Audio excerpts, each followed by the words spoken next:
साथ ही एक अहम मामला यह है कि अब तक अमेरिका में 47,000 अमवात हो चुकी हैं, मगर अब जो खबरें सामने आ रही हैं वो मजीद तशवीशनाक हैं। अमेरिका में कोरोना के जो मरीज अब सामने आ रहे हैं उनके हवाले से रॉयटर्स ने चौंका देने वाली रिपोर्ट शाया की है। उसके मुताबिक मार्च में जब कोरोना वायरस न्यूयॉर्क में फैलने लगा तो वहाँ के डॉक्टर्स ने मरीजों के खून के हवाले से एक अजीब चीज़ नोट की कि खून गाढ़ा हो रहा है और खून जम रहा है। मुख्तलिफ आज़ा में खून जमा हुआ है, यानी क्लॉटिंग बनी हुई है। और न्यूयॉर्क के अस्पताल के डॉक्टर ने नोटिस किया कि गुर्दों के डायलिसिस में इस्तेमाल होने वाले आलात क्लॉटिंग की वजह से बंद हो रहे हैं। कोरोना वायरस से मुतासिर होने वाले मरीजों के मुख्तलिफ आज़ा का मुआयना करने के बाद डॉक्टर्स इस नतीजे पर पहुंचे कि कोरोना वायरस सिर्फ फेफड़ों तक महदूद नहीं है, बल्कि डॉक्टर्स के मुताबिक एक नौजवान मरीज को कोरोना वायरस की वजह से स्ट्रोक हुआ। इस सूरत हाल के बाद न्यूयॉर्क के तमाम डॉक्टर्स ने तरीका इलाज में तब्दीली की और उन्होंने कोरोना वायरस के मरीजों को खून पतला करने वाली दवाइयां देना शुरू कर दी। न्यूयॉर्क अस्पताल में काम करने वाले डॉक्टर्स ने बताया कि हो सकता है कि खून पतला करके हम मर्ज की शिद्दत को कम कर दें, मगर नया तरीका इलाज तमाम मरीजों के लिए नहीं है, क्योंकि कुछ हाई रिस्क मरीजों का खून पतला करने से खदशा है कि उनके दिमाग और दीगर आज़ा से खून बहना शुरू हो जाएगा।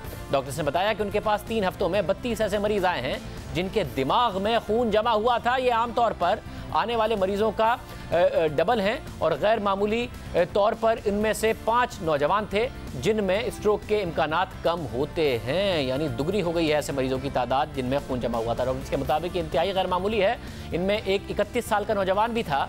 इन 32 मरीजों में से आधे मरीजों का कोरोना टेस्ट मुस्बत आया। इसी तरह एक और डॉक्टर ने बताया कि उन्होंने वेंटिलेटर पर मरीजों में जो बात महसूस की वो गैर मुतवक्को है। फेफड़े सख्त नहीं थे जो अमूमन नमूनिया के मरीजों के होते हैं, बल्कि ऐसा लग रहा था कि खून फेफड़ों में ठीक तरह से सर्कुलेट नहीं कर रहा। न्यूयॉर्क के अस्पताल के डॉक्टरों ने जब चीन और दीगर मुतासरा ममालिक के डॉक्टरों की तहकीक पढ़ी तो उन्हें पता चला कि दीगर ममालिक के डॉक्टर्स ने भी यही बात महसूस की है कि कोरोना वायरस के मरीजों का खून गाढ़ा हो रहा है और उनका खून जम रहा है। अब ये बहुत चौंका देने वाली रिपोर्ट है, क्योंकि फिर आप नौजवान हैं या आपकी उम्र ज़्यादा है, अगर ये आपके अंदर हो जाता है कि आपका खून गाढ़ा हो तो आप को भी बुरी तरह मुतासिर कर सकता है, इसलिए आप इस मामले को आसान नहीं ले सकते। साथ ही एक अच्छी खबर भी है कि कोरोना वायरस की वैक्सीन की तैयारी का काम तेज़ी से जारी है। कोरोना वायरस से मुतालिक अच्छी खबर यह है कि ऑक्सफोर्ड के साइंसदान अपनी बनाई हुई वैक्सीन का इंसानों पर इस्तेमाल इस हफ्ते शुरू कर देंगे, मगर ये एक ट्रायल प्रोग्राम होगा ये देखने के लिए कि ये वैक्सीन कितनी करामद है। माहिरीन के मुताबिक इस स्टेज पर पहुंचने के लिए आमतौर पर 2 साल लगते हैं, लेकिन इस गैर मामूली वबा के पेश नज़र इस काम को 2 महीने के अंदर हंगामी बुनियादों पर सरअंजाम दिया जा रहा है। माहिरीन के मुताबिक ये सब कुछ इसलिए हो रहा है क्योंकि इस वबा को कंट्रोल करने के लिए सब एक पेज पर हैं और यकजहती का मुजाहरा कर रहे हैं, मगर ये सब कुछ इतना आसान भी नहीं होगा। जितना मुश्किल और थका देने वाला वैक्सीन का टेस्टिंग का अमल है, उससे कहीं ज़्यादा मुश्किल वैक्सीन की करोड़ों डोजेस को तैयार करना है। जो लोग इस बात पर खुश हो रहे हैं कि जी वैक्सीन बन जाएगी, तो उन्हें पता होना चाहिए कि वैक्सीन बनने के बाद भी एक बहुत बड़ा अमल है उसको पैदा करना, उसकी मैस प्रोडक्शन करना।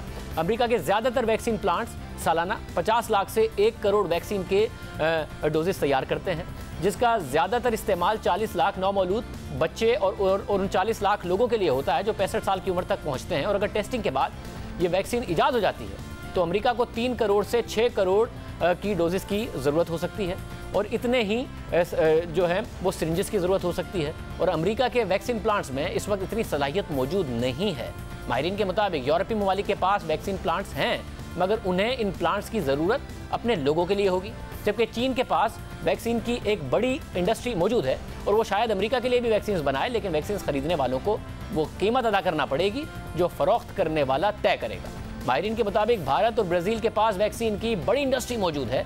अगर वायरस उनकी आबादी में तेज़ी से फैलता है तो लाखों शहरियों की जान जा सकती है, मगर वो बड़े पैमाने पर अमेरिका से पहले हर्ड इम्यूनिटी हासिल कर लेंगे और उन्हें अपनी वैक्सीन प्लांट की सलाहियत छोड़नी पड़ेगी।